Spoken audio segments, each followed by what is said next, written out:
Welcome to I dream. నేను దేశ్రీ. Present మనతో పాటు స్టూడియోలో అడ్వకేట్ నాగేశ్వరరావు పూజారి గారు ఉన్నారు. మాట్లాడదాం. హలో అండి. చాలా కాలంగా రియల్ ఎస్టేట్ అనేది చాలా స్తబ్దుగా ఉంది, కొంచెం డౌన్ అవుతూ ఉంది. కానీ చాలామంది ఇందులో పెట్టుబడి పెట్టిరు, లక్షలు కోట్లల్లో పెట్టిరు. వాళ్ళ పరిస్థితి ఇప్పుడైతే దయనీయంగా ఉంది. వాళ్ళకి చట్టపరంగా ఏమైనా హెల్ప్ అందుతుందా? అవును, అది వాస్తవమే. ఎందుకంటే గత కొన్ని సంవత్సరాలుగా రియల్ ఎస్టేట్ అనేది మనకు కొద్దిగా డల్గా ఉంది. ఎందుకో కారణాలు ఏమైనా కావచ్చు, కానీ ఈ అమ్మకాలు కొనుగోలు అంటే చాలా తగ్గిపోయినాయి. ఆ భూమిలో ఉన్నప్పుడు ఏంటంటే వీళ్ళు ఆ ఇన్వెస్ట్మెంట్లు అనేది రకరకాల వ్యక్తుల దగ్గర నుంచి తెచ్చి ఆ ఇన్వెస్ట్మెంట్లను పెట్టడం ద్వారా వీళ్ళు విపరీతంగా సంపాదించవచ్చు అనుకున్నారు. కానీ సడన్గా రియల్ ఎస్టేట్ అనేది డబుల్ ఫండ్ కాగానే ఎంతమంది అయితే మనకు రియల్ ఎస్టేట్లో పెట్టుబడి పెట్టిలో వాళ్ళంతా ఒక రకమైన అంటే ఇప్పుడు ఫైనాన్షియల్ హార్డ్షిప్ అనేది ఎదుర్కొంటారు వాళ్ళు చాలామంది. ఎందుకంటే ఈ మధ్యలో ఒక 2-3 ఆత్మహత్యలు కూడా చూసాను నేను. రియల్ ఎస్టేట్లో పెట్టుబడి పెట్టడం ద్వారా ఫైనాన్షియల్ ఇబ్బంది ఎదుర్కొని. ఎందుకంటే ఆ భూమిలో ఉన్నప్పుడు ఏంటంటే వీళ్ళు ఇంట్రెస్ట్ తేవటం అంటే మళ్ళీ అమ్మితే ఎంబట వస్తుంది కదా అని చెప్పేసి, ప్రాఫిట్స్ వస్తాయి కదా అని చెప్పేసి, లేకపోతే వెంచర్లు చేద్దామని చెప్పేసి ఇట్లా రకరకాలుగా కొంతమంది అయితే ఓటీపీల కింద తీసుకొని ఇట్లా రకరకాలుగా తీసుకొని ఉన్నారు. సో గత 2-3 సంవత్సరాల నుంచి రియల్ ఎస్టేట్ అనేది మొత్తం డౌన్ఫాల్ కావటం వల్ల వాళ్ళు ఆర్థికపరమైన ఇబ్బంది ఎదుర్కొంటున్నారు. కాబట్టి వాళ్ళకు మళ్ళీ రియల్ ఎస్టేట్ భూమి అయితే వరకు వాళ్ళని ఆపగలగాలి మనం. ఎందుకంటే వాళ్ళు ఎక్కడెక్కడైతే ఇన్వెస్ట్మెంట్లు తెచ్చిందో, బయట ఫ్రెండ్స్ దగ్గర కావచ్చు, లేకపోతే బ్యాంకులో లోన్లు కావచ్చు, రకరకాల ఇన్వెస్ట్మెంట్లు తెచ్చిందో వాటిని ఇప్పుడు వాళ్ళు కట్టలేని పరిస్థితులలో అప్పుడు అమ్ముకుందామంటేనేమో మొత్తం లాస్లోకి వెళ్ళిపోతారు. ఇప్పుడు వాళ్ళు పెట్టుబడి ఇన్వెస్ట్మెంట్ చేసి అమ్ముకుందామంటే మొత్తం లాస్లోకి వెళ్ళిపోతారు. వాళ్ళు తెచ్చుకున్న అప్పులు కూడా తీరవు. ఓకే, పోనీ కడదామంటేనే పైసలు లేవు. సో ఇటువంటి పరిస్థితులలో ఏంటంటే మనం కంపల్సరీ కోర్టు కనుక వెళ్ళి మనం ఇంజంక్షన్ ఆర్డర్ కనుక వేసుకుంటే మనకు ఒక 2 నుంచి 3 సంవత్సరాల వరకు మనం కట్టకుండా ఉండడానికి టైం దొరుకుతుంది. ఓహో, ఈ ఆప్షన్ ఉందని తెలుసా? అవును, చాలా మందికి తెలియదు. అది తెలియక ఏం చేస్తారంటే ఆత్మహత్య చేసుకోవడము, లేకపోతే ఆ భూముల్ని తక్కువ ధరకు అమ్మటము, లేకపోతే వాళ్ళ పేరు మీద రాయటమో చేసి లాస్ అవుతుంటారు.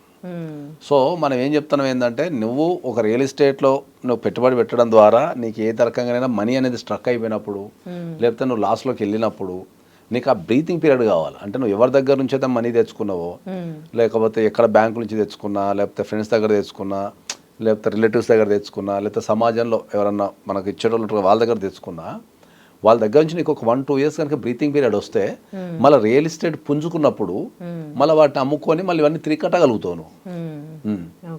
సో ఆ బ్రీతింగ్ పీరియడ్ అనేది మనం ఇవ్వగలగాలి. ఆ 1 ఇయర్ 2 ఇయర్స్ 3 ఇయర్స్ ఆ బ్రీతింగ్ పీరియడ్ ఇవ్వగలిగితే మళ్ళీ వాళ్ళు సక్సెస్ఫుల్గా మళ్ళీ సేమ్ ట్రాక్లోకి వచ్చే అవకాశం ఉంటుంది. అంటే వాళ్ళు ఎంత తీసుకున్నా, ఎంత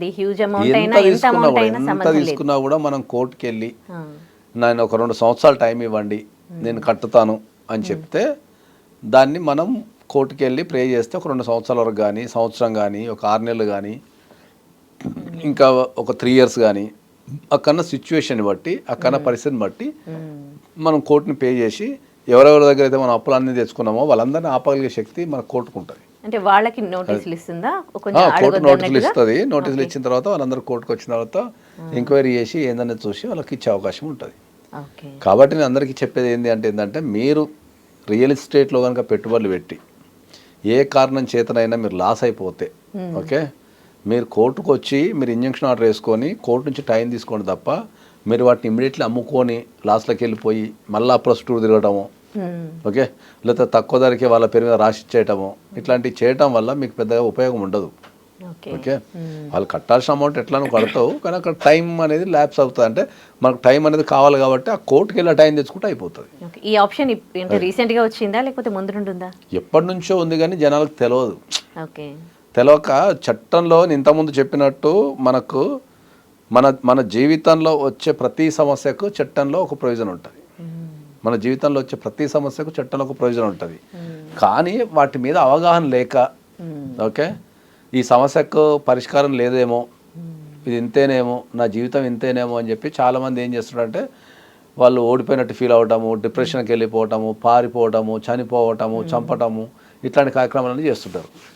కాబట్టి మీ జీవితంలో ఏ సమస్య ఉన్నా సరే మీరు ఒక అడ్వకేట్ని సంప్రదిస్తే వాళ్ళు చట్టపరంగా ప్రయోజనం చెప్తారు. రైట్, థ్యాంక్ యూ అండి.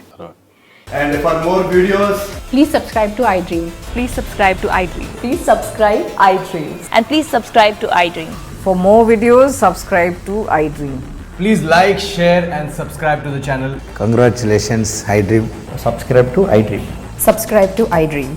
So subscribe to iDream Media. iDream की iDream team अंदर की huge congratulations. Please subscribe iDream Media. Please subscribe to iDream. Subscribe iDream. Please subscribe to iDream. iDream అంటే నా కళల ఛానల్ సబ్స్క్రైబ్ చేసుకున్న నోరు తిరుగుతలేదు మీరైతే గంట గుర్తు కొట్టండి. For more such videos, please subscribe to iDream.